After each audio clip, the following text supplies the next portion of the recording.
পেট্রোলটা কেমনে দিতেছ? ডিজেল দিছি। কিটা দিছো? ডিজেল। আচ্ছা ঠিক আছে। তাহলে তুমি চারটাছো করে? আমি আমার কাজ করতেছি, তুমি তুমি ঠিক আছে, আমরা মালিক আছে, মালিকের লগে কথা কম করে। আমি আমার কাজ করতেছি তো, আমি আমার কাজ করতেছি। আপনি কোনো অসুবিধা আছে? কাটা কইছে তোমারে?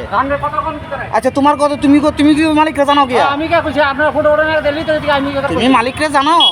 ফটো ওঠাইতেছে আমি মালিককে কই। আচ্ছা আমি পেট্রোল আর ডিজেল যা নিতেছে এটা আমি তুলতাছি, তোমার অসুবিধা কিটা? ফটো ওঠাইতে দরকার। হ্যাঁ